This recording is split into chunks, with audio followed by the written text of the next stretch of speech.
Halo teman-teman, apa kabar? Semoga sehat selalu. Kali ini kita akan berbicara dengan dua klub di liga yang berbeda. Satu di La Liga, satu di Serie A. Di La Liga, Barcelona yang saat ini menembus posisi 4 besar atau zona Champions. Kemudian di Serie A, Juventus ya, lolos juga sekarang masuk ke zona Champions 4 besar. Dan keduanya sekarang sedang berambisi besar untuk tetap bertahan ketika mereka berada saat ini di 4 besar.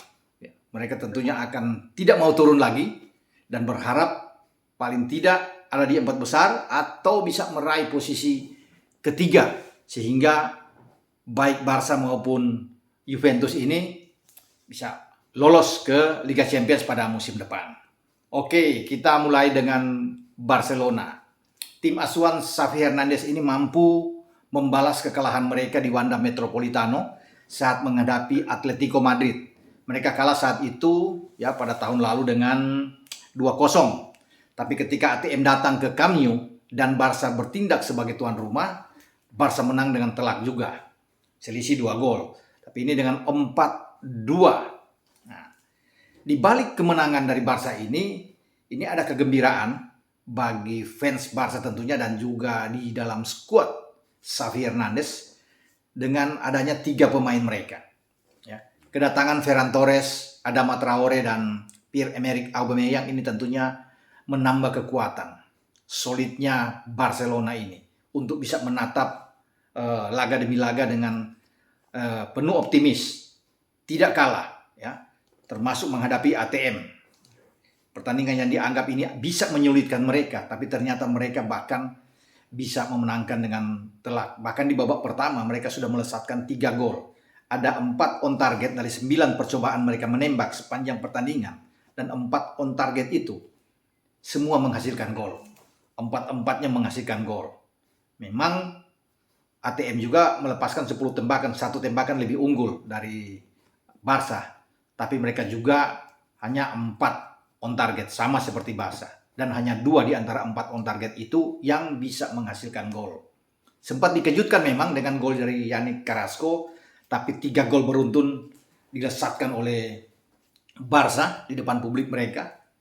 Dengan kita lihat Jordi Alba bisa mencetak gol, suatu hal yang saya pikir oke ya.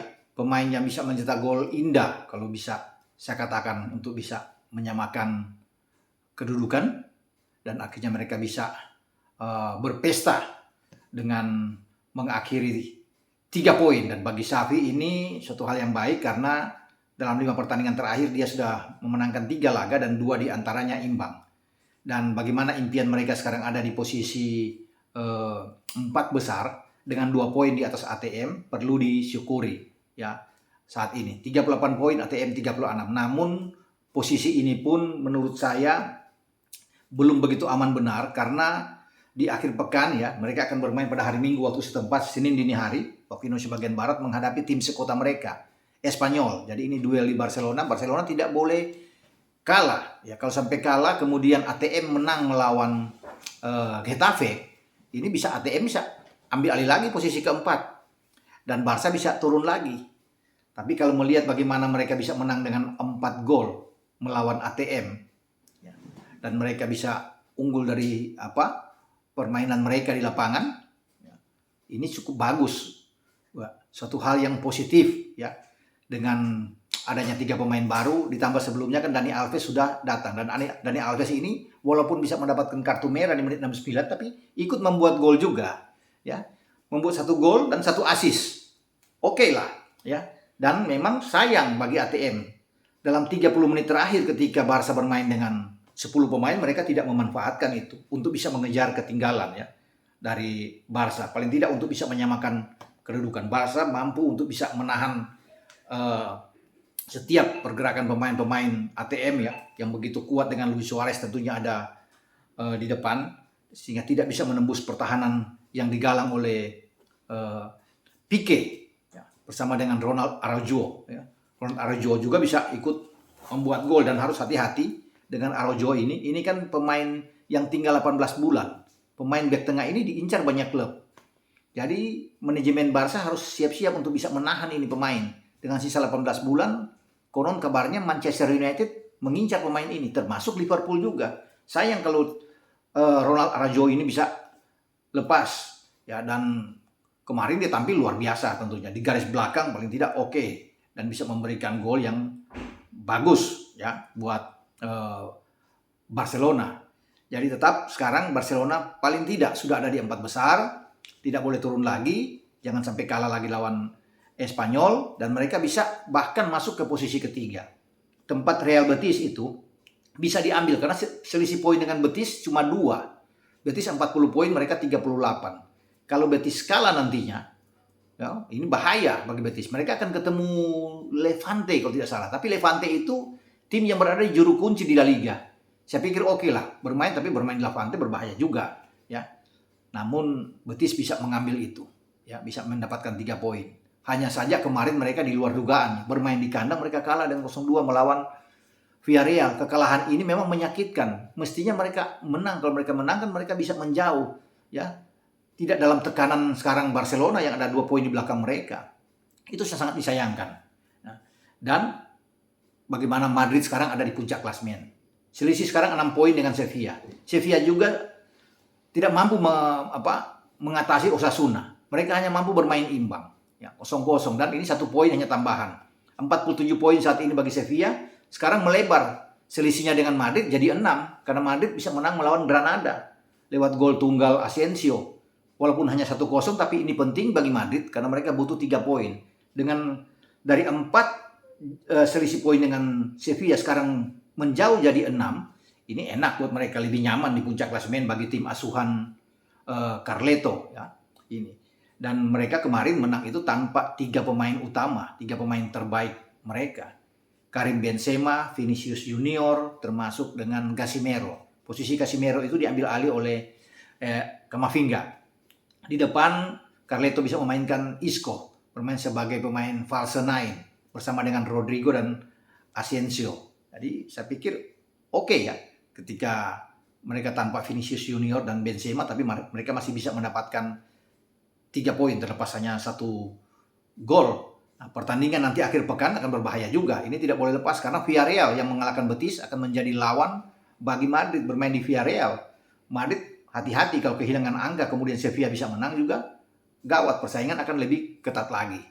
Ya, jadi kalau kita kembali dengan Barcelona, sekarang mereka sudah tenang. Xavi sudah mengatakan bahwa ini pemain-pemain yang mereka datangkan oke, bisa membangkitkan semangat lagi di tengah hutang mereka yang sangat membumbung tinggi, ya, sangat tinggi, tapi mereka berani nekat untuk bisa mendapatkan 3 pemain dengan Torres, Adama dan Aubameyang. Ini secara kualitas oke.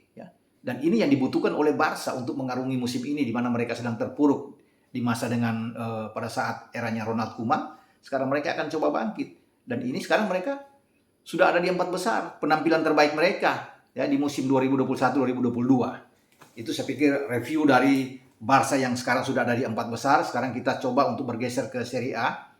Sama juga dengan Barca sekarang Juventus, ya. La Vecchia Signora atau Sinyonya tua ada di 4 besar. Masuk lagi untuk bisa menggantikan posisi Atalanta. Ini juga diakibatkan karena Atalanta di luar dugaan kalah lawan Cagliari. Sehingga Atalanta itu turun ke posisi kelima. Selisih 2 poin sekarang dengan Juventus. Juventus 45, mereka 43. Ya. Tetapi pertandingan berikut nantinya mereka akan ketemu dengan Juventus. Bermain di kandang mereka di Bergamo, ya. Ini harus menang bagi pasukan Gasperini. Kalau mereka sampai kalah makin jauh lagi. Jadi kesempatan saat menjamu Juventus, mereka harus bisa 3 poin. Sehingga mereka bisa ada di posisi keempat lagi. Ini serunya pertarungan antara Atalanta dan Juve. Juve mendapatkan 2 pemain mereka, ya. Dusan Vlahovic dari Fiorentina dan juga Denis Zakaria yang datang dari Borussia Mönchengladbach. Dan dua-duanya membuktikan bahwa manajemen Juve itu tidak salah beli. Mereka bisa mencetak gol untuk membawa Juve bisa menang lawan Verona, ya. Denis Zakaria seorang gelandang dan Vlahovic di depan. Beraninya bagi Allegri bahwa Allegri itu langsung bisa menempatkan 3 pemain yang kuat ya di depan dalam hal untuk bisa menyerang. Kalau bisa dikatakan 3-3-nya ini bisa main sebagai striker. Ada Morata, ada Vlahovic dan ada Dybala. dan tampil bagus walaupun memang Dybala ditarik keluar bersama dengan Morata, tapi termasuk Denis Zakaria yang ditarik keluar. Namun mereka sudah menggambarkan bahwa ini berbahaya, ya, dua pemain yang langsung gacor di pertandingan debut pertama mereka, langsung bisa membuat gol bagi Juve. Jadi itu yang membuat ketika mereka buat gol, Juve sekarang naik ke posisi keempat. Namun akhir pekan tidak boleh kalah. Nah, di pergerakan juga di papan atas ini sedang rame ketika Milan mampu mengalahkan tetangga mereka yang sedang memimpin klasemen. Sekarang ada 1 poin selisih.